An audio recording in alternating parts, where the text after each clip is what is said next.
نحمدہ ونصلی علی رسولہ الکریم، اما بعد فاعوذ باللہ من الشیطان الرجیم، بسم اللہ الرحمن الرحیم۔ قال اللہ تبارک و تعالی: والذین یؤذون المؤمنین والمؤمنات بغیر ما اکتسبوا فقد احتملوا بہتانا واثما مبینا۔ وقال النبی صلی اللہ علیہ وسلم: ارب الربا عند اللہ استحلال عرض کل مسلم، او کما قال علیہ الصلاۃ والسلام۔ وقال النبی صلی اللہ علیہ وسلم: لا تزال طائفة من امتی قائمین علی الحق لا یضرهم من خالفهم۔ وقال النبی صلی اللہ علیہ وسلم: کانت بنو اسرائیل تسوسهم الانبیاء کلما ہلک نبی خلفہ نبی وانہ لا نبی بعدی سیکون خلفاء فیکثرون۔ صدق اللہ مولانا العظیم وصدق رسولہ النبی الکریم۔ معزز دوستو، کتاب مقدس قرآن حکیم اور حضور صلی اللہ علیہ وسلم کی عملی تعلیمات اس پوری حقیقت کو واضح کرتا ہے کہ انسانی معاشرے تبھی درست طور پر ترقی اور کامیابی حاصل کرتے ہیں جب وہ عدل و انصاف پر قائم ہیں۔ عدل وہ بنیادی قدر ہے جس کے اساس پر معاشرے استوار ہوتے ہیں۔ تمام قوانین، ضوابط، سیاسی، معاشی سسٹمز عدل و انصاف اور امن و امان قائم کرنے کے لیے ہی بنائے جاتے ہیں۔ انسانی معاشرے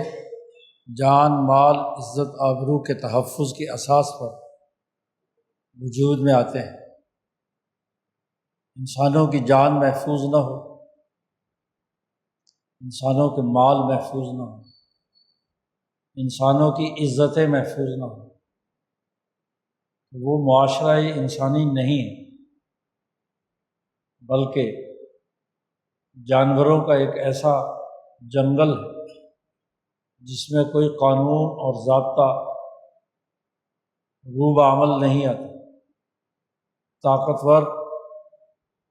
اپنی طاقت کے بلبوتے پر جنگل کا بادشاہ بن جاتا ہے۔ انسانی معاشرے قانون کے پابند ہوتے ہیں، اور قانون بھی وہ جو عدل کی روح کی اساس پر تشکیل دیا جائے۔ اس لیے دنیا بھر کے تمام دساتیر اور قوانین، آئین و ضوابط اور تمام انبیاء علیہ السلام پر نازل ہونے والی کتابیں اس حقیقت کی نشاندہی کرتی ہیں کہ انسان جب کسی ایک جگہ اپنی اجتماعیت قائم کریں، اپنی ریاست اور سیاست قائم کریں، اپنی قومی شناخت قائم کریں، تو ان کے لیے لازمی ہے کہ اس جغرافیائی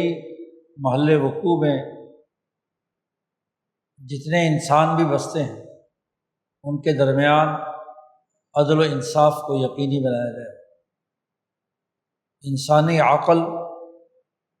اور تمام شرائع الہیہ اور تمام ضوابط اس بات کو یقینی بناتے ہیں کہ وہ عدل و انصاف کے ماحول کو قائم رکھے۔ قانون اور ضابطہ بھی وہی معتبر ہے جو عدل کی روح کو پیش نظر رکھے۔ جس قانون اور ضابطے میں عدل کی روح کار فرما نہ ہو وہ معاشرہ انسانی نہیں ہے، حیوانی ہے۔ کتاب مقدس قرآن حکیم نے بارہا جگہ پر عدل و انصاف کی اہمیت کو واضح کیا ہے، خاص طور پر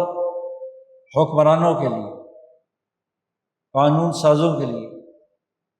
معاشرے میں اتھارٹی رکھنے والوں کے لیے۔ حضرت داؤد علیہ السلام کو جب خلافت عطا فرمائی تو فرمایا یا داؤد انا جعلناک خلیفۃ فی الارض فاحکم بین الناس بالحق۔ اے داؤد، ہم نے آپ کو زمین میں خلیفہ بنایا ہے، اب آپ پر ذمہ داری عائد ہوتی ہے کہ لوگوں کے درمیان عدل و انصاف کی اساس پر فیصلے کریں۔ اذا حکمتم بین الناس ان تحکموا بالعدل۔ دوسری جگہ پر تمام حکمرانوں سے یہ بات کہی کہ جب تمہیں لوگوں کے درمیان فیصلہ کرنے کا موقع ہو،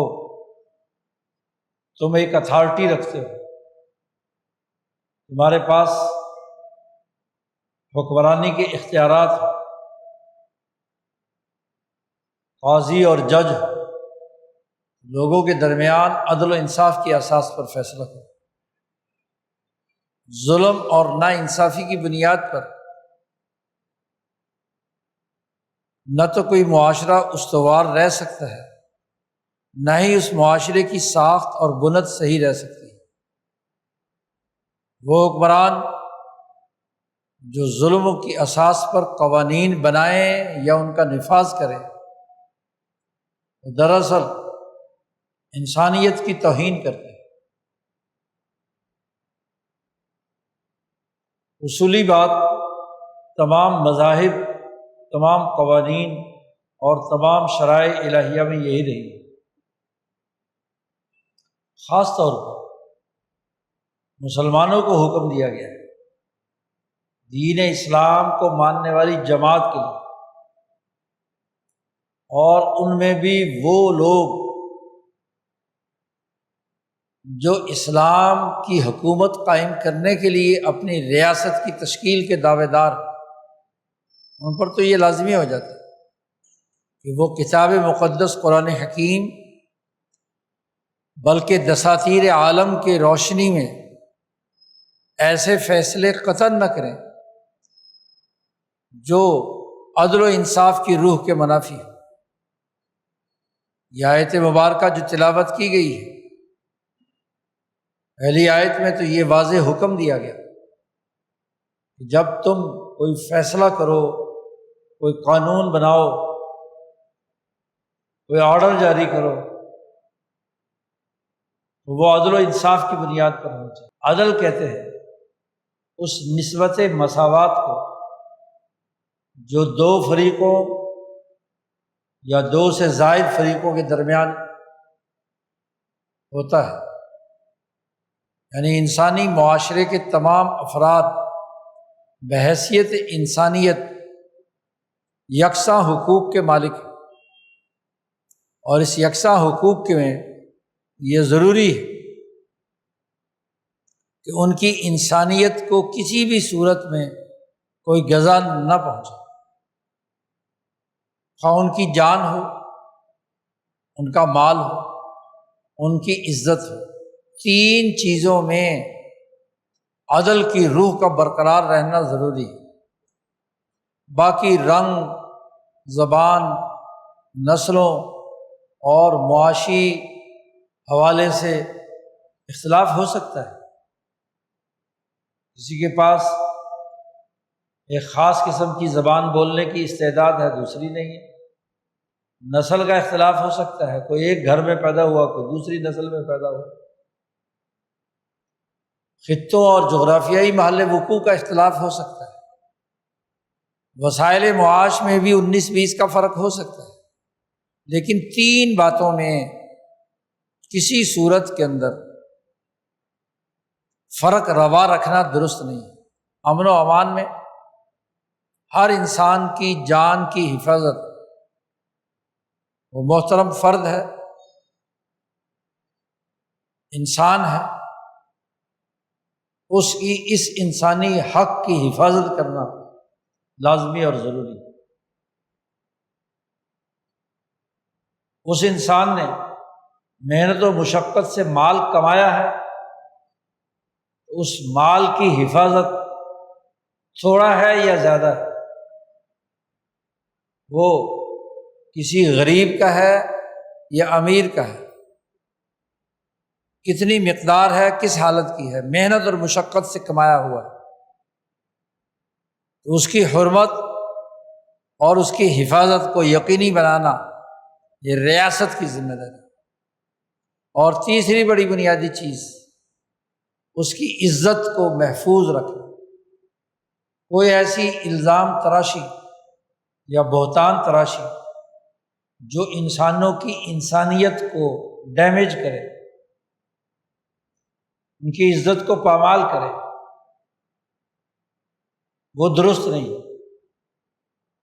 ہر انسان اپنی عزت و احترام کے اعتبار سے یکساں ہے۔ یہ نہیں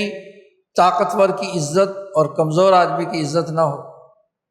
عزت میں سب برابر ہے انسان ہونے کی حیثیت سے۔ تو انسانیت کے ناطے سے یہ تین بنیادی حقوق مساوی ہیں، اس کے اندر فرق و امتیاز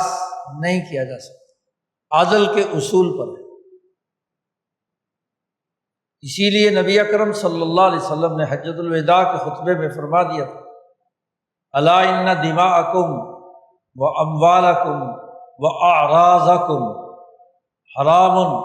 کحرمت یومکم ھذا فی شہرکم ھذا فی بلدکم ھذا۔ خبردار، تمہارے خون یعنی جان، تمہارے مال،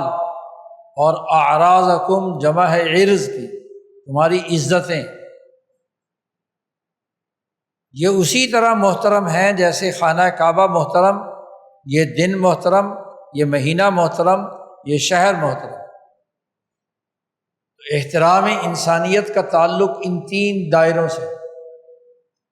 ان تینوں دائروں کی خلاف ورزی کرنا، انسانی خون بہانا، انسانی مال لوٹنا، انسانی عزت پامال کرنا، یہ تینوں چیزیں تمام شرائع الہیہ میں آدم سے لے کر حضرت محمد مصطفیٰ صلی اللہ علیہ وسلم تک تمام انبیاء اور تمام کتب الہیہ میں یہ قانون موجود ہے۔ اور اسی کی اساس پر دنیا بھر کے تمام تحریری دساتیر اور آئین، حتیٰ کہ جہاں غیر تحریری آئین بھی ہیں، وہاں بھی یہ بنیادی قدر تسلیم شدہ ہے، گو اس کی خلاف ورزی ہو، لیکن قانون اور ضابطے کے تحت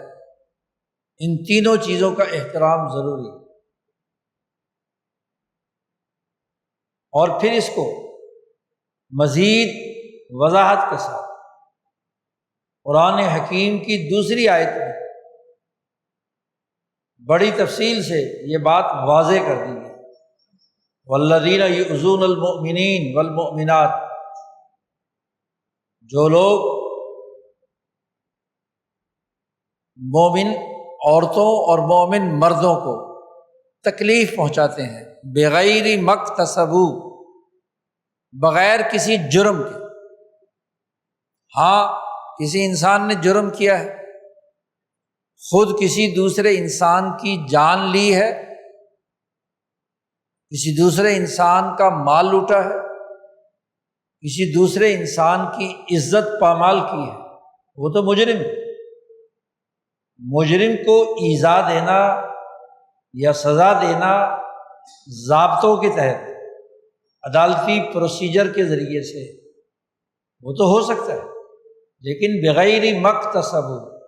بغیر کسی جرم کیے مسلمانوں کو ایذا پہنچانا،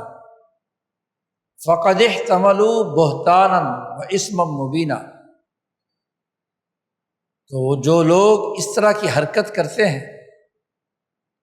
وہ ایک تو بہتان تراشی کر رہے ہیں، عزت پامال کر رہے ہیں، بہتان، اور ایک بہت بڑا گناہ، واضح گناہ، ایسا گناہ جو عقلی طور پر ثابت کرنے کے لیے کوئی دلیل دینی نہ پڑے، مبین، بالکل واضح اور دو ٹوک، اسم مبینہ، واضح گناہ کر رہے ہیں۔ اس میں واضح ہدایت دے دی گئی کہ جو کسی ریاست کے دائرے میں بسنے والے امن و امان اور اللہ پر یقین رکھنے والے مومن مرد اور عورت موجود ہیں، ان کو بغیر کسی جرم کے ایذا نہیں دی جا سکتی، تکلیف نہیں دی جا سکتی۔ یہ آیت مبارکہ سورۃ الاحزاب میں، جہاں بے سروپا الزامات کے تحت صحابہ کرام پر، عام مومنین پر جو لوگ الزام تراشی کرتے، منافقین یا ریاست مکہ کے حکمران، جھوٹے سچے الزامات لگانے والے، خود مسلمانوں کے داخلی نظام میں اپنی کسی رنجش کی وجہ سے کسی دوسرے کے خلاف الزام تراشی کا عمل کرتے ہیں اور اس سے ایذا پہنچاتے ہیں، ان کے بارے میں یہ آیت مبارکہ نازل ہے اور واضح کر دیا گیا کہ بغیر کسی جرم کے کسی انسان کو ایذا دینا، نقصان پہنچانا، یہ بہت بڑا جرم، اس میں مبین بھی ہے اور بہتان تراشی بھی ہے، اس کی عزت کو پامال کرنا ہے، اس کی توہین کرنا ہے۔ ان واضح ہدایات کے ساتھ ساتھ انہی آیات کی اساس پر مسلمانوں نے جب سسٹم قائم کیے تو انتظامی اور عدالتی اختیارات الگ الگ کر دیے۔ انتظامی افسران، ان کا ایک دائرہ کار متعین کر دیا، کسی بھی ریاست کو چلانے کے لیے، امن و امان یقینی بنانے کے لیے، جان و مال کی حفاظت کے لیے، عزتوں کی حفاظت کے لیے سیکورٹی فورسز وجود میں لائی جاتی ہے، فوج بنائی جاتی ہے، پولیس بنائی جاتی ہے، انتظامی اختیارات رکھنے والے امراء اور گورنرز اور افسران مقرر کیے جاتے ہیں، تو ایک انتظامی ڈھانچہ، اور اسی کے ساتھ ساتھ اسی کے بالمقابل اس پر چیک رکھنے کے لیے عدالتیں قائم کی جاتی ہیں۔ انتظامی افسران اپنے خیال کے مطابق کسی پر کوئی فرد جرم عائد کریں تو اس کی چھان پھٹک کا ایک آزاد ادارہ موجود ہونا چاہیے، اور وہ عدالت بنائی ہی اس لیے جاتی ہے کہ وہ یہ دیکھے کہ جان مال عزت آبرو کے تحفظ سے متعلق افراد کے درمیان کوئی جو جھگڑے یا افتراق و اختلاف پیدا ہوا ہے، یا انتظامی اتھارٹی اور عوام کے درمیان کسی بھی قسم کا کوئی معاملہ پیش آیا تو اس میں جائزہ لے کر عدل و انصاف کی اساس پر اس بات کا تعین کرنا کہ مجرم نے واقعی یہ جرم سر انجام دیا ہے، اس کا ایک پورا ایک سسٹم بنایا گیا۔ عدالتی اختیارات، انتظامی اختیارات لامحدود نہیں رکھے گئے، ان کو چیک کرنے کے لیے عدالتی اختیارات اور افسران کا تقرر کیا جاتا ہے، قضا کا فیصلہ کرنے کا۔ کیوں؟ اس لیے کہ انتظامی افسران اپنے خیال کے مطابق کسی انسان کو مجرم سمجھتے ہیں تو اس کے لیے ثبوت اور گواہیوں کا اکٹھا کرنا اور عدالت میں ثابت کرنا یہ لازمی اور ضروری ہے، حتیٰ کہ وہ اختیارات استعمال کرنے والا انتظامی افسر خلیفہ وقت کیوں نہ ہو، وہ کوئی بھی استغاثہ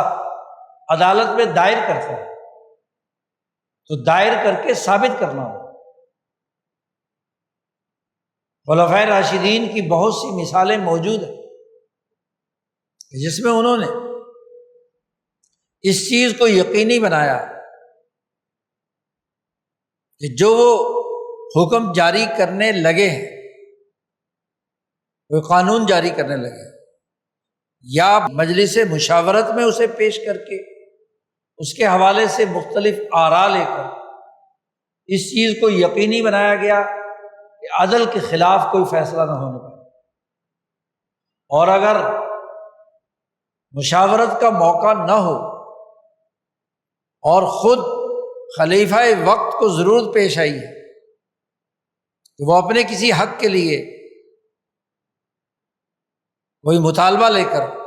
عدالت میں جانا چاہے تو جانا ہے،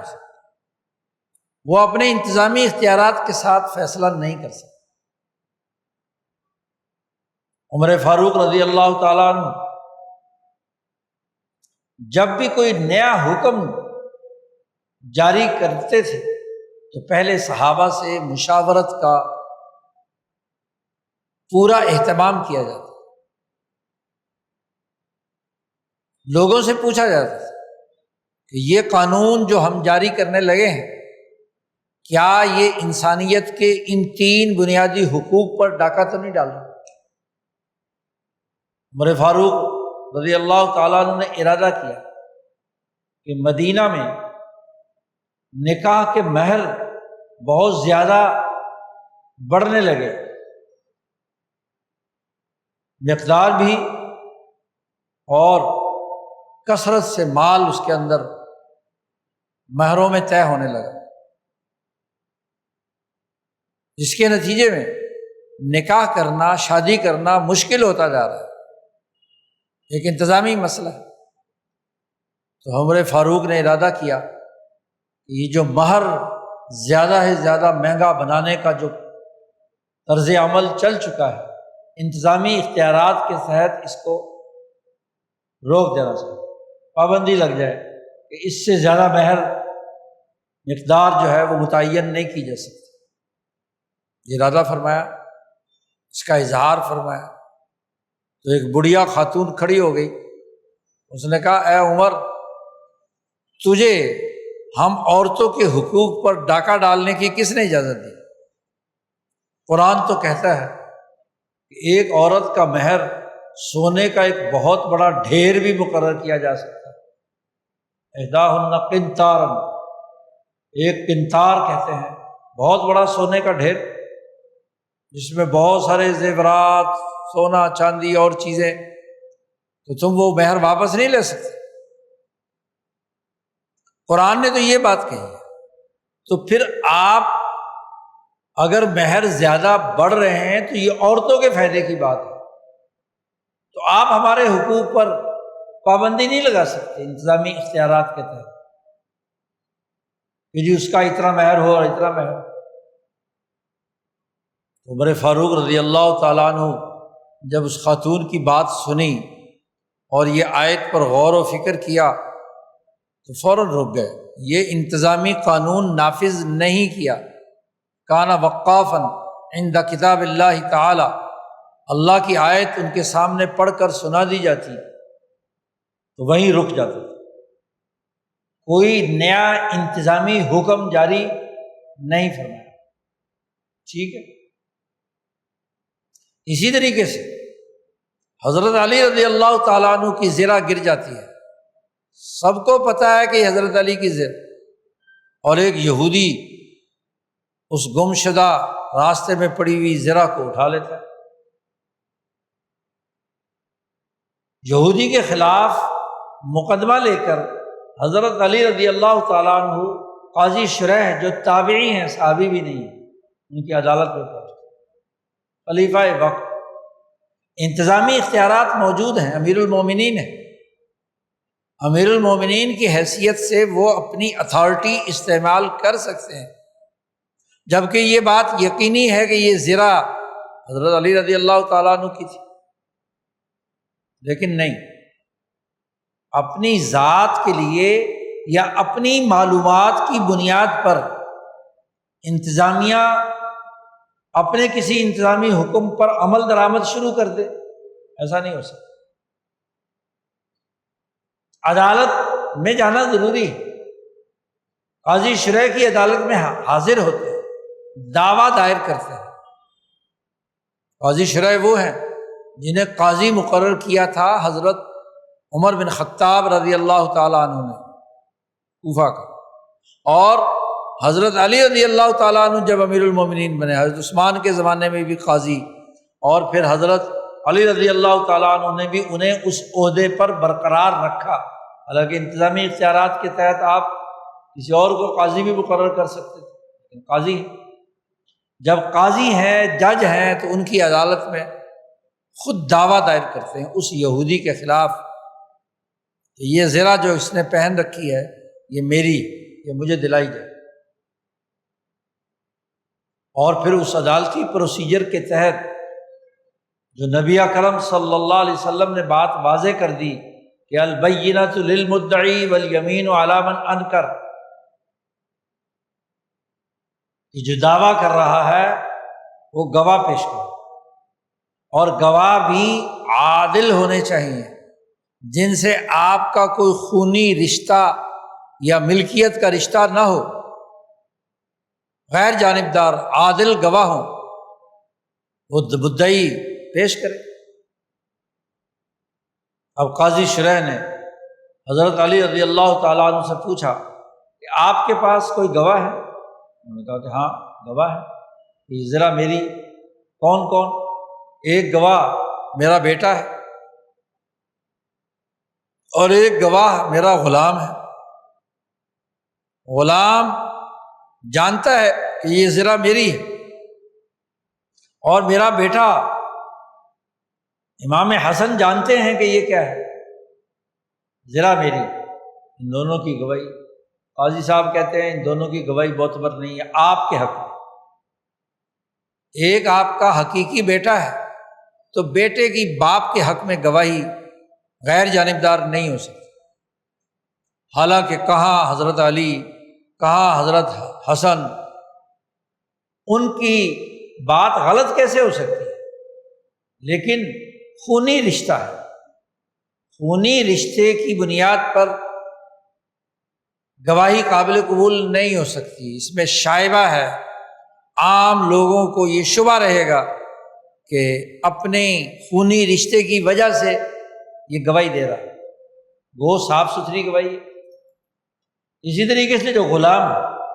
وہ تو آپ کا مملوک ہے، آپ کی ملکیت ہے، وہ آپ کے خلاف گواہی دے تو آپ تو اس کو پٹائی کریں گے، ہو سکتا ہے۔ حالانکہ حضرت علی جیسا عظیم المرتبت انسان وہ کسی غلط بات پر کسی کو سزا دے تو ٹھیک ہے، ہو سکتی ہے، لیکن سچی گواہی پر غلام کو کیا حصہ دی جا سکتی ہے؟ تو دونوں میں عصمت اور عفت کی بنیاد پر کسی قسم کا کوئی شک و شبہ نہیں ہے، لیکن قانون کی نظر میں، عام انسانوں کی نظر میں شبہ پیدا ہو سکتا ہے۔ ایک مملوک ہے اور ایک حقیقی بیٹا ہے، گواہی معتبر، اور کوئی گواہی ہے تو لاؤ۔ تو حضرت علی نے فرمایا اور تو کوئی گواہی نہیں، خلیفہ وقت کے پاس اور کوئی گواہ نہیں ہے۔ قاضی شرح نے فیصلہ کر دیا کہ یہ زرہ یہودی کی ہے، آپ کی نہیں، آپ اس سے لے نہیں سکتے۔ وہ بعد میں اس یہودی کو غیرت آئی کہ مسلمانوں کا خلیفہ اپنا مقدمہ اپنی عدالت میں ثابت نہیں کر سکا، تو سچی بات تو یہی ہے کہ زرہ تو انہی کی گری تھی، میں نے پیچھے سے اچک لی، تو جا کر پیش کر دی خلیفہ وقت کو کہ آپ ہی کی ہے، میں غلطی پر مسلمان ہو گیا۔ تو بات یہ ہے کہ عدالتی اختیارات الگ ہیں، ایک طرف صحابی رسول، داماد رسول، خلیفہ وقت، اور ایک طرف کیا ہے؟ یہودی۔ عدل و انصاف کا تقاضا یہ ہے کہ جو قانونی تقاضے ہیں وہ پورے کیے جائیں۔ یہ وہ عدالتی اختیارات اور انتظامی اختیارات کا الگ الگ ہونا ہے۔ مسلمانوں کے اس طرز فکر و عمل سے ہی دنیا میں عدلیہ اور انتظامیہ کی تفریق کا یہ نظام 1200 سال تک مسلمانوں میں قائم رہا، اور اسی کے تسلسل کے تحت دنیا بھر میں یورپین غلبے کے بعد بھی جب نام نہاد جمہوری نظام اور قوانین قائم کیے گئے تو اس دین اسلام کی تعلیمات کے بنیادی اساسی اصول کو عدالتی نظائر میں نظر انداز نہیں کیا گیا۔ قانون بنانے والی مقننہ عدلیہ اور انتظامیہ کی جو اختیارات کی تقسیم ہے وہ اسی اصول پر دنیا بھر میں آج بھی قائم ہے، لیکن ہوتا یہی ہے کہ بظاہر کاغذوں میں تو یہ قوانین لکھے ہوتے ہیں، لیکن ان قوانین پر عمل درآمد انتظامی اختیارات رکھنے والے نہیں کرتے، پامال کرتے۔ یہ وہ المیہ ہے جس نے انسانی معاشروں کی پوری ساخت بدل کر رکھی، جس کی حالیہ مثال پاکستان کی قومی اسمبلی میں منظور ہونے والا وہ ترمیمی بل ہے جس کے تحت سیکورٹی فورسز کو 3 مہینے تک ماورائے عدالت انسانوں کو اپنے پاس رکھنے کے اختیارات دے دیے گئے۔ 2025 میں آئین میں ترمیم کر کے سیکورٹی فورسز کو، مسلح افواج ہوں یا پولیس، اس کو یہ لامحدود اختیارات دے دیے گئے کہ کسی بھی انسان کو، اس پاکستان میں بسنے والے فرد کو آپ گرفتار کر کے 3 مہینے تک اپنی حراست میں بغیر عدالت میں پیش کیے ہوئے، بغیر کسی جرم کے ثبوت کے اس کو اپنے حبس بے جا میں رکھ سکتے ہیں، اور اگر 3 مہینے کے بعد بھی تحقیقاتی ایجنسی اگر اس بات کو ضروری سمجھے تو مزید 3 مہینے کے لیے بھی رکھی جا سکتی، کسی عدالت میں پیش نہیں کیا۔ یہ وہ قانون ہے جس نے عالمی، آفاقی، عقلی، قانونی اور شرعی قوانین کی دھجیاں بکھیر دی، اور اس کا لازمی نتیجہ یہ نکلا ہے کہ 2025 کے اگلے 8 مہینوں میں 1000 انسان جو پولیس کی کسٹڈی میں تھے پولیس مقابلوں میں فارغ کر دیا۔ کسی کے نیفے میں پستول چل گیا کہ نام پر ایک FIR بنا دی گئی، کسی کو کسی طریقے سے اذیت اور تکلیف سے گزارا گیا۔ لاہور ہائی کورٹ کے آبزرویشن کے مطابق روزانہ 50 سے زائد درخواستیں ہائی کورٹ میں جمع ہوتی ہیں، جس میں ماورائے عدالت پولیس مقابلوں میں انسانوں کو مار دیا جاتا ہے۔ اور ہیومن رائٹس کمیشن کی جو رپورٹ حالیہ طور پر چھپی ہے کہ اس 8 مہینے میں 1000 سے زائد لوگ پولیس مقابلوں میں مارے گئے ہیں، اور ان کی جو FIRs قانونی طور پر بعد میں پولیس نے جمع کرائی ہیں، ان تمام کا 1000 میں سے 60-70% کا پیٹرن ایک ہی ہے۔ آپ دیکھیے عدالتی اختیارات یا عدالتی نظام کس لیے بنایا جاتا ہے؟ ٹھیک ہے، آپ کے ہاں یہ انسداد دہشت گردی کا عمل کنٹرول میں کیوں نہیں ہے؟ اس کی وجوہات اصل کیا ہے؟ یہ کہ چونکہ مجرمین کو عدالتوں سے سزا نہیں ہوتی، اس لیے سیکورٹی فورسز کو یہ اختیارات دیے جائیں کہ وہ لوگوں کو حبس بیجا میں رکھے، اس کے ساتھ جو چاہے سلوک کرے۔ اب چاہیے تو یہ تھا کہ ملک کے سسٹم پر غور کیا جاتا کہ قانون بنانے کے مقننہ کے اختیارات، عدالتی فیصلوں اور عدالتی سسٹم میں جو خرابیاں یا خلا موجود ہے جس کی وجہ سے مجرموں کو سزا نہیں ملتی، یا استغاثہ دائر کرنے والی سیکورٹی فورسز، ان کے یہاں خلا موجود ہے کہ وہ عدالت کے سامنے اس کیس کو ثابت نہیں کر پا رہے، تو اس خلا کو دور کرنے کی ضرورت تھی، یا ایک اور سسٹم کی خرابی کے ساتھ ایک اور خراب قانون نافذ العمل کر کے پولیس کو بے محابہ اختیارات دے دیے جائے، سیکورٹی فورسز کو لامحدود اختیارات دے دیے جائے۔ خود آرٹیکل 10 کہتا ہے کہ جب بھی کسی انسان پر کوئی شبہ موجود ہو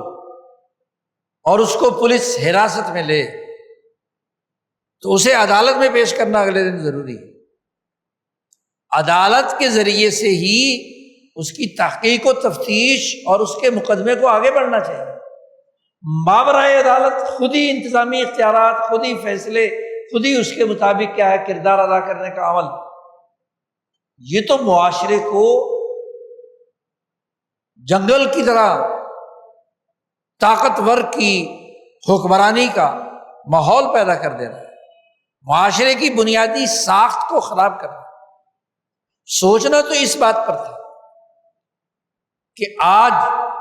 یہ ملکی سسٹم عام لوگوں کی جان مال عزت آبرو کے تحفظ میں ناکام ہے، یہ انسانوں کے حقوق انہیں ڈلیور کرنے سے قاصر ہے، تو اس کے اسباب کیا؟ اس کا جائزہ لینا اور سسٹم کو درست خطوط پر استوار کرنا، یہ ضرورت ہے۔ اس بات کا جائزہ لیا جائے کہ گزشتہ 300 سال سے جو سیکورٹی فورسز کا طریقہ نوآبادیاتی دور کے تقاضوں کے مطابق بنایا گیا، پولیس سسٹم یک طرفہ، عدالتی اختیارات یک طرفہ، انسانوں کے حقوق پامال کرنے کا جو غلامی کا نظام انگریزوں نے یہاں پر مسلط کیا تھا، اس کے انتہائی بھیانک اثرات مرور زمانہ سے آپ کی ریاست پر مزید بھیانک شکل میں ظاہر ہو رہے ہیں۔ تو کیا ابھی وقت نہیں آیا اس پورے نوآبادیاتی دور کے عدالتی، انتظامی، قانونی پورے ڈھانچے کو تبدیل کرنے کا؟ سوچنے کی بات یہ کہ سسٹم کی تبدیلی کی طرف نہ ہماری مقننہ کی توجہ، نہ ہماری عدلیہ کی توجہ، نہ ہماری انتظامی اختیارات رکھنے والے اس پر غور و فکر کے لیے تیار، اور نہ ہمارے عوام 25 کروڑ لوگ وہ اس غلامی کے سسٹم کو اپنی سوسائٹی پر مسلط رکھنے پر مصر ہے۔ کیا یہ حقیقت نہیں ہے کہ اس آیت میں جو اللہ نے فرمایا کہ والذین یؤذون المؤمنین والمؤمنات، جو مسلمانوں کو اذیت دیتے ہیں بغیر مکتسبوا، بغیر کسی جرم، کسب جرم کا سرزد ہونا اور اس کا ثابت ہونا اور ثبوت سوائے عدالت کے اور کچھ نہیں۔ فقہی قوانین کے تحت یہ بات طے شدہ ہے، جب تک کسی ملزم پر الزام ثابت نہ ہو دلائل اور گواہیوں اور شواہد سے، اس وقت تک وہ بری ہے، بری الذمہ ہے، اس پر کوئی کسی قسم کی قدغن نہیں لگ سکتی۔ ہر انسان بلکہ ہر مسلمان آزاد ہے اور بری الذمہ ہے، الا یہ کہ اس کا جرم شواہد اور دلائل کے ساتھ ثابت ہو جائے تو اس نے اس جرم کا کسب کیا ہے، اور جس نے جرم کا کسب کیا ہے مجرم ہے، وہ سزا کا مستحق۔ جب جرم ثابت نہیں ہوا، ابھی ثبوت کے مرحلے میں ہے، آپ اس کو مجرم قرار نہیں دے سکتے۔ ابھی تو الزام ہے، الزام کے لیے ثبوت چاہیے۔ تو جب فقہی قاعدے کے مطابق ہر انسان بری الذمہ ہے، اس پر کسی قسم کی قدغن نہیں لگ سکتی، تو اس انسان کو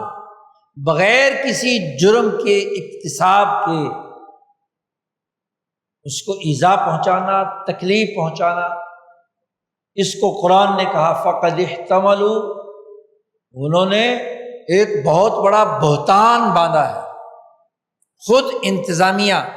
جس نے بہتان تراشی کو روکنا تھا، اس نے ان لوگوں پر بہتان تراشی کی، اور بہت بڑا اسم مبینہ، واضح اسم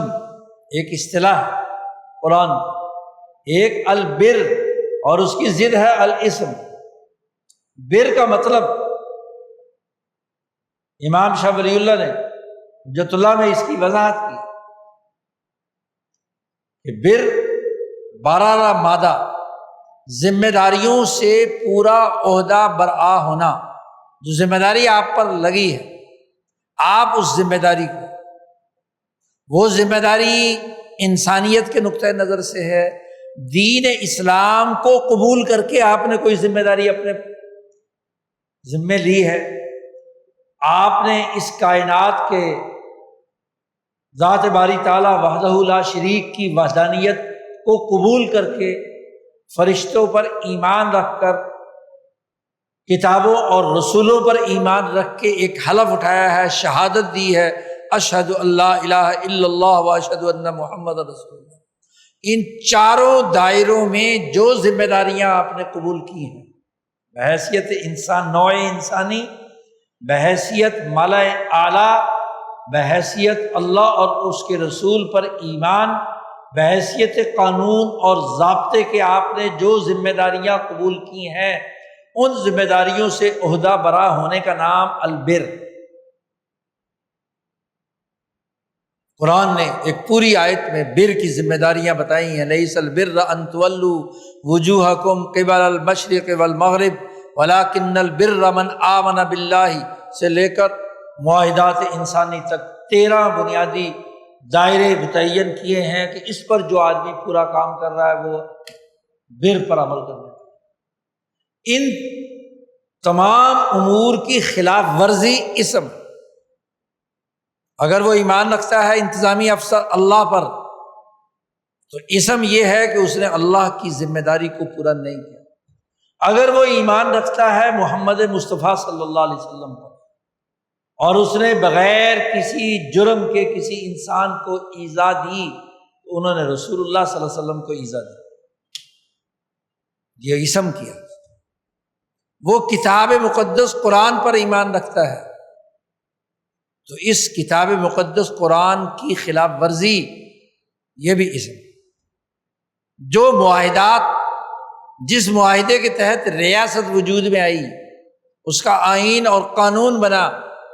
اس کی خلاف ورزی کی ہے تو اس کی سزا، تمام اسم۔ تو بر کی ضد اسم، اسم مبینہ، واضح اسم اس نے کیا ہے، کیونکہ بہتان تراشی بھی کی ہے اور اس کو مجرم بھی ثابت کرنے کے لیے غلط طریقہ کار اختیار کیا۔ اسی طرح ایک حدیث سنائی تھی خطبے میں، نبی اکرم صلی اللہ علیہ وسلم نے فرمایا، عزتوں کے تحفظ کے حوالے سے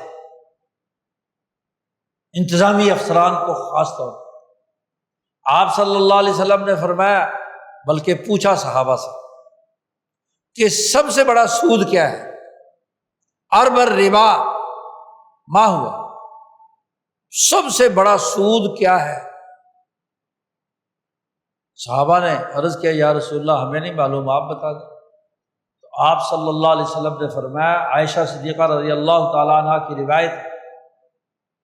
کہ ارب الربا عند اللہ، سب سے بڑا سود در سود اللہ کے نزدیک استحلال عرض امرئ مسلم، ایک مسلمان کی عزت کو پامال کرنا، یہ سود میں سے بہت بڑا سود۔ ایک سود کا تعلق تو مال سے کہ دوسرے کی محنت اور مشقت کا کمایا ہوا مال آپ نے سود کے طور پر وصول کر لیا، آپ کی کوئی محنت نہیں ہے، اس کی غربت کا مذاق اڑایا، اس کی محنت کا زائد پھل تم نے کھا لیا، یہ ربا۔ اور ایک عزتوں کا ربا ہے، اور عزت کا ربا یہ ہے کہ آپ نے اس کی غیبت کر کے، بہتان تراشی کر کے اس کا گوشت کھایا ہے۔ غیبت کرنے والے کو نبی اکرم صلی اللہ علیہ وسلم نے فرمایا کہ گویا کہ اپنے بھائی کا گوشت کھانا۔ ایک ہے مال دوسرے کا لوٹنا، یہ ربا ہے، تو دوسرے کی عزت پامال کرنا یہ ربا سے بھی بڑا ربا ہے، اربر ربا قرار دیا۔ تو یہ مسلمان کی عزت یہ اتنی سستی ہے کہ اسے بے محابہ پامال کر دیا جائے۔ انسانی معاشرے عزت و وقار اور سماحت نفس سے اپنی طاقت اور قوت قائم کرتے ہیں۔ انسان زندہ موجود ہو، ان کے پاس کھانے پینے کا مال بھی موجود ہو، لیکن قومی وقار اور عزت پامال کر دی جائے تو ان کا زندہ رہنا یا ان کا مال کھانا پینا عیاشی کرنا کس کام کا؟ قومی وقار اور عزت سب سے بڑی چیز،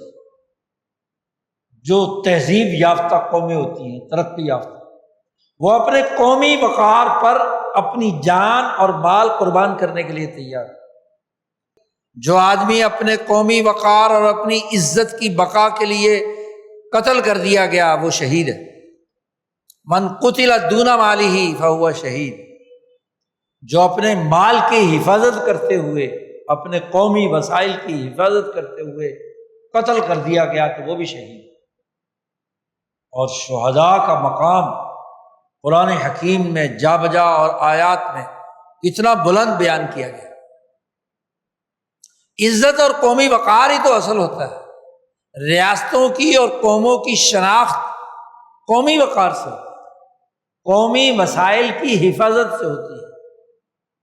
اپنے انسانوں کی عزت اور وقار کو برقرار رکھنے سے ہوتی ہے۔ اس لیے غیرت مند قومیں اس بات سے نہیں گھبراتی کہ ان کے سرزمین پر بمباری برس رہی ہے، ان کے بندے مارے جا رہے ہیں، ان کا سپریم لیڈر مار دیا گیا، ان کے فلانے لوگ کو نشانہ بنانے کے لیے کام ہو رہا ہے، اس کے وسائل لوٹنے کے لیے، اس کی تیل لوٹنے کے لیے، ہاں جی، عالمی سامراجی طاغوتی قوتیں میدان میں ہیں، یہ پرواہ نہیں ہے جی۔ عزت اور وقار اصل ہے۔ سامراج کا طریقہ واردات پچھلے 300 سال سے یہی ہے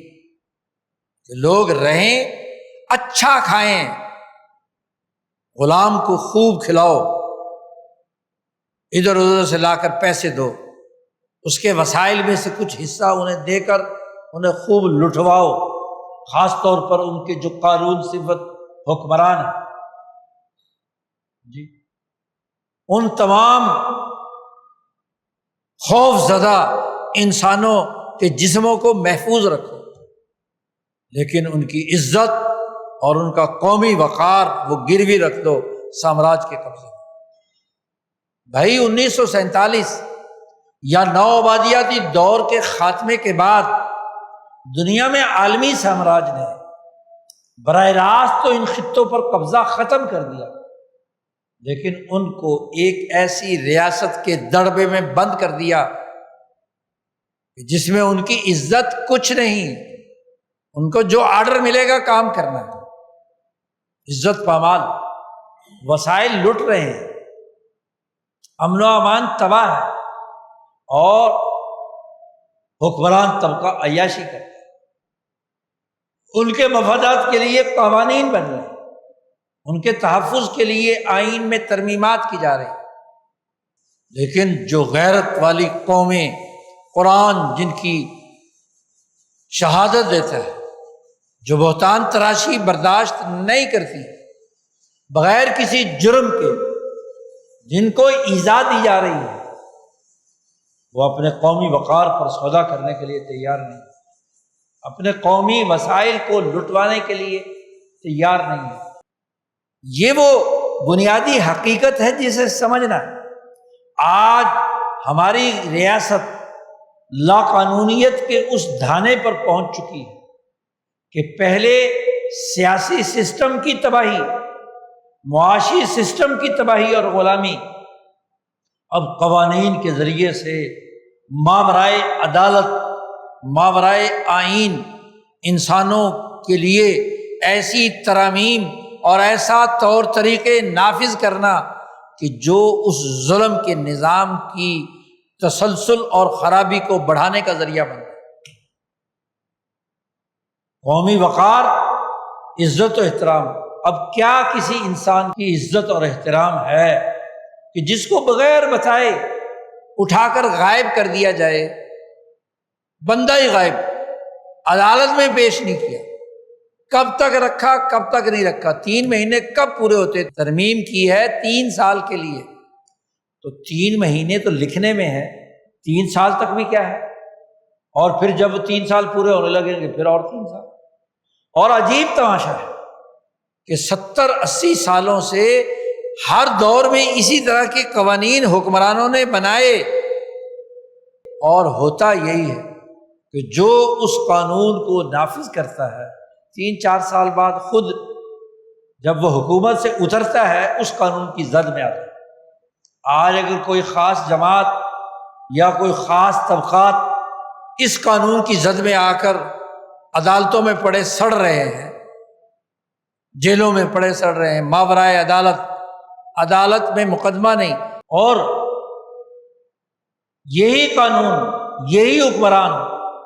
جب حکومت کی کرسی سے اتریں گے تو یہ قانون ان کے اوپر بھی لاگو ہوگا۔ کیوں؟ عالمی سسٹم تو غلامی چاہتا ہے،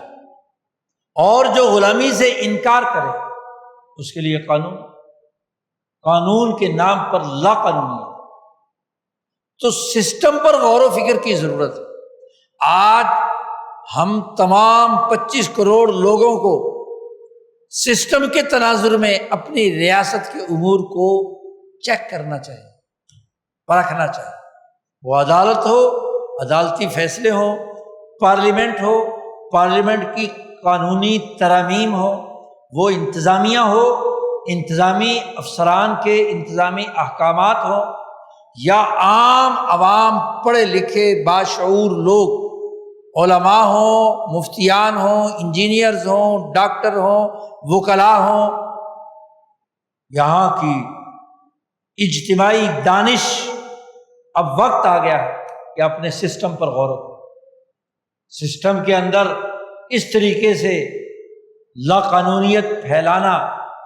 کہ جی چونکہ دہشت گردی کنٹرول نہیں ہو رہی، عدالتیں دہشت گردوں کو چھوڑ رہی ہیں،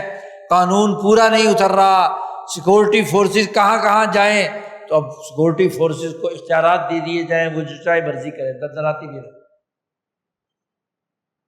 یہ سسٹم درست کرنا ہے یا سسٹم کو مزید پیچیدہ بنانا ہے؟ کیا رہ گیا کہ عدالتوں کے اندر روزانہ درخواستیں ان سیکورٹی فورسز کے خلاف آ رہی ہیں کہ جھوٹے پولیس مقابلے کے ذریعے سے بندے مارے جائیں۔ کیا عزت؟ پولیس بھی، سیکورٹی فورسز بھی جو عزت و احترام کی بنیاد پر ہی امن و امان قائم کرتی ہیں، ان کی بے عزتی نہیں ہے، ان کی اپنی توہین نہیں ہے، اپنا وقار مجروح نہیں ہو رہا۔ پھر ان تمام بندے جو اس مقابلوں میں پار کرائے گئے، ان کی FIRs کا کوئی معقول انسان مطالعہ تو کرے۔ ہر جگہ پورے پاکستان میں ایک ہی پیٹرن ہے،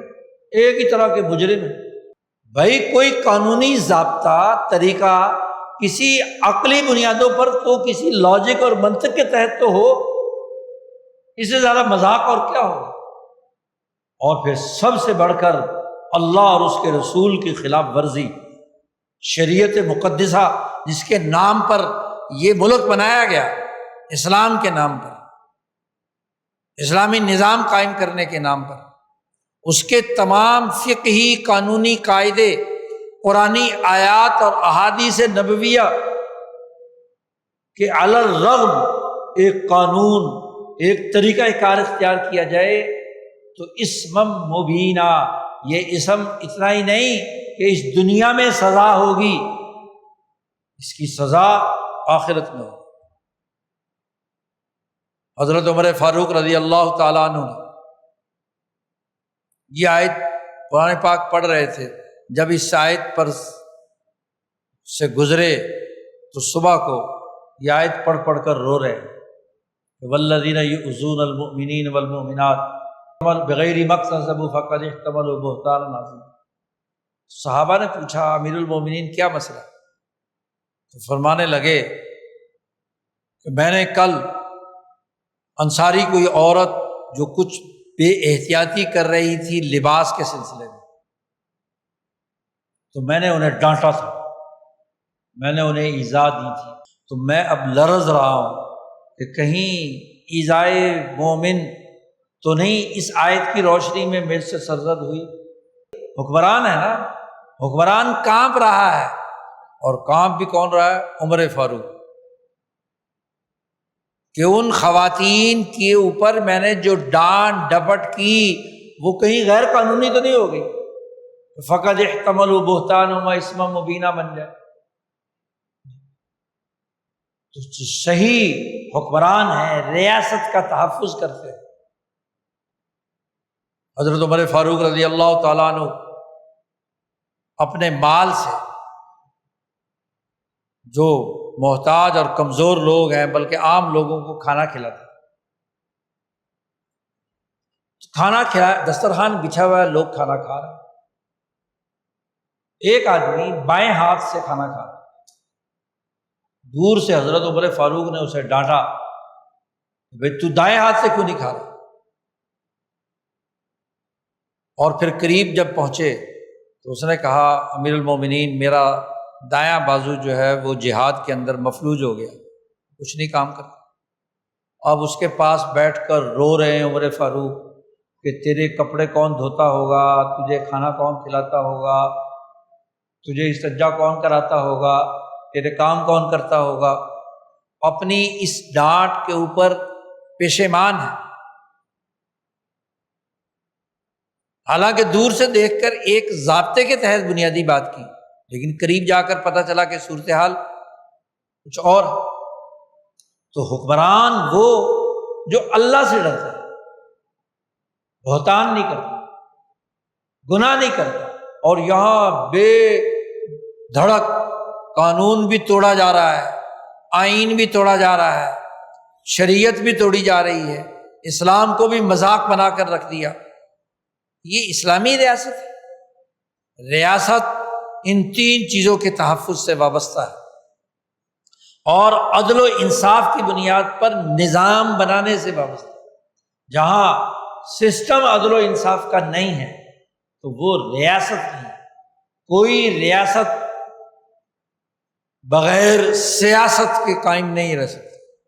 اور کوئی سیاست بغیر عدل و انصاف کے سسٹم کے بغیر نہیں ہو سکتی۔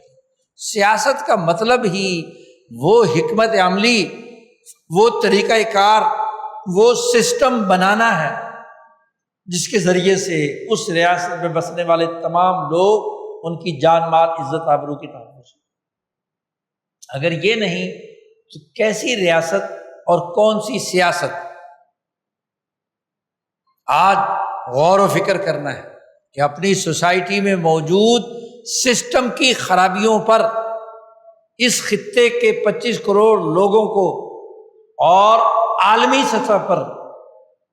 پوری دنیا کے انسانوں کو اپنے عالمی نظام پر غور و فکر کرنا ہے کہ سسٹم کیسا ہے، ظالمانہ ہے یا عادلانہ ہے، انسانی حقوق پورے کر رہا ہے یا انسانی حقوق پامال کر رہا ہے، قومی عزت و وقار کو یقینی بنا رہا ہے یا قوموں کی عزت و وقار کو روند رہا ہے، ملکوں اور قوموں کے وسائل کو ہڑپ کر رہا ہے یا ان کے وسائل کو اسی قوم پر استعمال کرنے کا حق دے رہا ہے، ان کی جان کے تحفظ کے لیے کردار ادا کر رہا ہے یا انسانوں کو گاجر مولی کی طرح کاٹ رہا ہے، بمباری کر کے ان کے جسموں کو اچھال رہا ہے۔ اس سسٹم کے تناظر میں گفتگو کرنا، سمجھنا، یہ آئینی اور قانونی تقاضا بھی ہے، شرعی اور اسلامی تقاضا بھی ہے، عقلی اور فلسفیانہ امور کا بنیادی تقاضا بھی ہے۔ سسٹم کیا ہے، کیسا ہے، ڈلیور کر رہا ہے یا نہیں کر رہا، اس کی تبدیلی کی ضرورت ہے یا نہیں ہے، ان امور پر غور کرنا ہر مرد عورت، مسلمان کافر، ہر انسان پر لازمی اور ضروری ہے۔ قرآن کا بنیادی پیغام،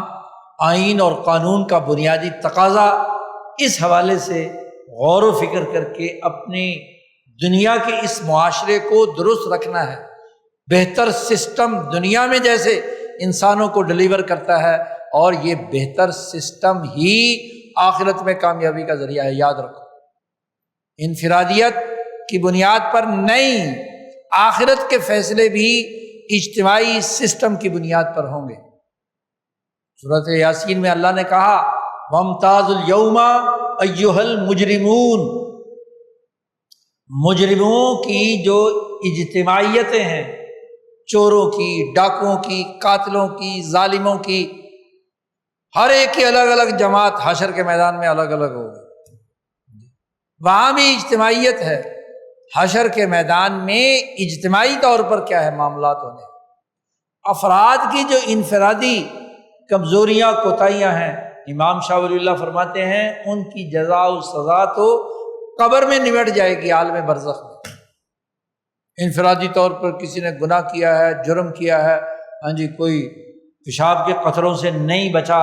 یا اور کوئی چغلی کی ہے، فلانا کیا ہے، تو یہ جو انفرادی گناہ ہے یہ قبر میں نمٹ جائیں گے، اس کی سزا یا جزا، انعام، یا شاہ صاحب فرماتے ہیں یہ قبر میں ختم ہو جائیں گے۔ اس کے بعد تو قوموں کی قومی اجتماعیت، اس لیے حشر کے میدان میں اعلان کیا جائے گا، جو لوگ جس خدا کو خدا سمجھ کر پوجتے رہے، وہ سب کے سب اپنے اس خدا کے پاس جمع ہو جائیں۔ پتھر کو پوجنے والے پتھر کے گرد جمع ہو جائیں گے، لات و منات کے گرد جمع ہو جائیں گے، سورج کو پوجنے والے سورج کے پاس جمع ہو جائیں گے، چاند کو پوجنے والے چاند کے پاس جمع ہو جائیں گے، عیسیٰ کو خدا ماننے والے عیسیٰ کے پاس جمع ہو جائیں گے، عزیر کو خدا ماننے والے عزیر کے پاس جمع ہو جائیں گے۔ تمام جن کو بھی یہاں کسی نے پوجا اور اس کی بنیاد پر کوئی اجتماعی کام کیے، عیسیٰ کو خدا سمجھ کر اس نے کام کیے، عزیر کو خدا سمجھ کر کام کیے، لات و منات اور عزا کو خدا سمجھ کر کام کیے، سورج کو خدا سمجھ کر کام کیے، چاند کو وہاں جمع ہوتا ہے۔ اور جو اللہ کو پوجنے والے ہیں، اللہ پر یقین رکھ کر ماننے والے ہیں، وہ اللہ کی چھتری کے نیچے جمع ہو جائیں۔ تو وہاں الگ الگ اجتماعی طور پر جو قومیں جتنے بھی عیسائی ممالک ہیں وہ عیسیٰ کے پاس جمع ہوں، جتنے بھی یہودی ممالک اور عوام اور ان کی اقوام ہیں وہ عزیر کے پاس جمع ہوں گے، جو عزیر کو خدا مانتے ہیں جی، اپنے اپنی جگہ۔ جو پتھروں اور بتوں اور دیویوں کو ماننے والے ہیں ان کے پاس جمع ہوں، سارے کے سارے ایک ہی۔ جتنے مسلمان ہیں اور اللہ کو حقیقی طور پر مان کر اس کے سسٹم کی پابندی کرنے والے وہ اللہ کے پاس جمع۔ تو اجتماعی ہے، وہاں بھی اجتماعی ہے، اس لیے ان کے سسٹم الگ الگ ہوں گے، اور جب ان کا احتساب شروع ہوگا تو اللہ میاں سب سے پہلے تو ان جن کو معبود بنایا گیا، سورج کو، چاند کو، ستاروں کو، پتھروں کو، حتیٰ کہ عیسیٰ اور عزیر کو، ان سے ہی پوچھا جائے گا۔ عیسیٰ علیہ السلام کہیں گے یا اللہ، میں جب تک تھا تو میں نے ایسی کوئی بات ان میں نہیں کہی، میرے آنے کے بعد یہ کیا حرکتیں کرتے تھے، مجھے اس کا نہیں علم، تو جانتا ہے، تو جو ان کے ساتھ سلوک کرنا چاہتا کر سکتا۔ تو نبیوں کو بھی صفائی دینی پڑے گی، سورج کو بھی صفائی دینی ہوگی، چاند کو بھی دینی ہوگی، ستاروں کو بھی دینی ہوگی، ان پتھروں کو بھی دینی ہوگی، ان تمام سسٹم کو ماننے والے تمام لوگوں کو وہاں صفائی دینی ہوگی۔ کیا انہوں نے ان لوگوں کو مطالبہ کر کے کہا تھا، یہ انہوں نے اپنی طرف سے اس بنیادی سسٹم کو اختیار کیا، علم نجوم کے سسٹم کو، اور ارواح کے سسٹم کو، فرشتوں کو پوجنے کے سسٹم کو۔ تو سسٹم کا تناظر نہ صرف اس دنیا میں ہے بلکہ مرنے کے بعد کے تناظر، حشر کے میدان میں۔ تو جو سسٹم، اجتماعی نظام اس دنیا میں اہمیت رکھتا ہے اور جو حشر کے میدان میں اہمیت رکھتا ہے، اس پر تو گفتگو ہی نہیں۔ غلامی کے زمانے میں ہمارے دماغوں میں انفرادی جرائم اور انفرادی کوتاہیوں پر رونے پیٹنے، معافی مانگنے اور غلطیوں کا اقرار کرنے کے تصورات تو داخل کر دیے گئے۔ عیسائی مذہب عیسائیوں کو اس بات پر رلاتا ہے کہ تم نے انفرادی طور پر فلانا جرم کیا، فلانا جرم کیا، فلانا جرم کیا۔ اتوار کو جو ان کی گرجا گھروں میں سروسز ہوتی ہیں، وہ انفرادی جرائم پر واعظ و نصیحت ہوتی ہے، پہاڑی کا واعظ، فلانا واعظ، فلانا واعظ سنایا جاتا ہے۔ مندروں میں، ہندوؤں کے مندروں میں انفرادی جرائم جو اوتاروں کے جناب میں کیے ہیں، تم نے جناب نظر و نیاز نہیں دی، تم نے فلانا کام نہیں کیا، تم نے فلانی غلطی کی، وہاں کا پروہت جو ہے ڈرا کر ان کی جیب سے پیسے وصول کرتا ہے۔ یہی حال یہودیوں کے ربیوں کا ہے، جرم کرو، سسٹم خراب کرو، نیتن یاہو پوری انسانیت کا امن تباہ کر دے اور دیوار گریا پر ہاتھ رکھ کر رونے لگے، معاف کر دو، معاف کر دو، معاف کر دو۔ ٹرمپ چاہے تو وہ بھی یہی حرکت کرے۔ تو انفرادی جرائم کی معافی، مسلمان سسٹم غلط بنائے، جرم کرے اور حرم میں جا کر یا مسجد میں جا کر انفرادی گناہوں پر ٹسوے بہائے، روئے، گڑ گڑائے، تو انفرادی جرائم کی توبہ بھی ہے، یہ نہیں کہ وہ نہیں۔ اور سب سے بڑھ کر ان انفرادی جرائم سے اوپر جب وہ انفرادی جرائم بڑھ کر اجتماعی جرائم ہو جائے،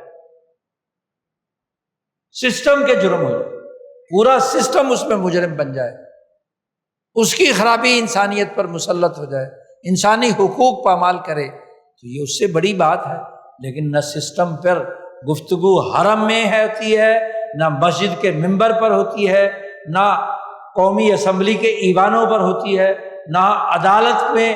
نہ سیاست میں، نہ انتظامی اتھارٹیز میں، ان کی میٹنگز میں، کہیں بھی نہیں کہ سسٹم پر تو غور کریں۔ حالانکہ جو سسٹم چلا بھی رہے ہیں، سسٹم کی خرابی کا رونا روتے ہیں، نہ وہ عوام جو تھڑوں پر بیٹھ کر گفتگو کرتے ہیں، نہ وہ، اب تو وہ گفتگو بھی ممنوع ہو گئی۔ آج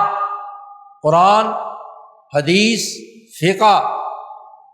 عقلی قانون اور ملکی آئین اس بات کا تقاضا کرتا ہے۔ اس کے اندر جو بنیادی انسانی حقوق آرٹیکل 4 میں لکھے ہوئے ہیں، جو انسانیت کے حقوق آرٹیکل 10 میں لکھے ہوئے ہیں، ان حقوق کی روشنی میں نظام پر گفتگو کرنا ہمارا آئینی، قانونی، شرعی، عقلی تقاضا ہے۔ اس عقلی تقاضے کو استعمال کرنا، اس اسلامی تقاضے کو پیش نظر رکھنا، یہ ہر باشعور پڑھے لکھے انسان کا فرض۔ جاہل آدمی جس کو نہیں علم، اول میں تو اس کو علم دلانا بھی سسٹم کی ذمہ داری تھی، لیکن اسے جاہل رکھ کر اس کی محنت کو لوٹنے کا عمل کرتے ہوئے تو ہو سکتا ہے کہ جاہل آدمی تو بچ جائے کہ مجھے تو پتہ نہیں تھا، نہ آئین کا پتہ، نہ قانون کا پتہ، نہ قرآن کا پتہ، نہ حدیث کا پتہ۔ لیکن جو اپنے آپ کو پڑھا لکھا کہتے ہیں، جو عالم اور مفتی قرآن و سنت اور فقہ اور حدیث کے عالم ہیں، اور جو آئین اور قانون کے وکلاء اور اس آئین و قانون کو جانتے ہیں، پڑھے لکھے لوگ، ان کا فریضہ ہے کہ وہ اپنی ریاست کا جائزہ لیں بطور سسٹم، اس سسٹم کی خرابیوں کو دور کریں۔ عدالتی سسٹم میں خرابی ہے تو اسے دور کریں، عدالتی پروسیجر۔ بھائی بنیادی طور پر عدلیہ کے بغیر کوئی معاشرہ نہیں چلتا، تو خرابی کیا ہے جس سے ایک مجرم کو سزا نہیں ملتی، ایک دہشت گرد کو سزا نہیں ملتی، ایک عام انسان کو اپنا حق نہیں ملتا؟ خرابی کیا ہے؟ کیا ہم عقلی طور پر اتنے اپاہج ہو چکے ہیں کہ ہم اس خرابی کو سمجھ نہیں سکتے اور اس کو دور کرنے کی اہلیت سے محروم ہیں؟ ہماری پارلیمنٹ کو، اور جب تک ہمارے ملک میں نظام کے تناظر میں چیزوں کا جائزہ نہیں لیا جائے گا اور اس کو درست کرنے کے اقدامات 25 کروڑ لوگوں کی اجتماعیت اس کے لیے کردار نہیں ادا کرے گی، تو ایسے ہی ڈور الجھتی جائے گی، ظلم پیچیدہ سے پیچیدہ تر ہوتا جائے گا۔ ہر آنے والا قانون، ہر ضابطہ پہلے قوانین کی پیچیدگی کو مزید الجھا کر رشوت اور ظلم کے کاروبار کو بڑھا دے گا۔ اس لیے قرآن کا بنیادی پیغام عقل و شعور کی اساس پر اپنی سوسائٹی کے مسائل کو درست طور پر سمجھنا اور اس کے مطابق اپنا علمی، فکری اور عملی اور انتظامی اختیارات استعمال میں لانا، یہ ہمارا قومی حق، قومی تقاضا، آئینی تقاضا، قانونی تقاضا۔ اللہ تعالیٰ ہمیں اسے سمجھنے اور اس کے مطابق عمل کرنے کی توفیق عطا فرمائے۔ وآخر دعوانا الحمد للہ رب العالمین۔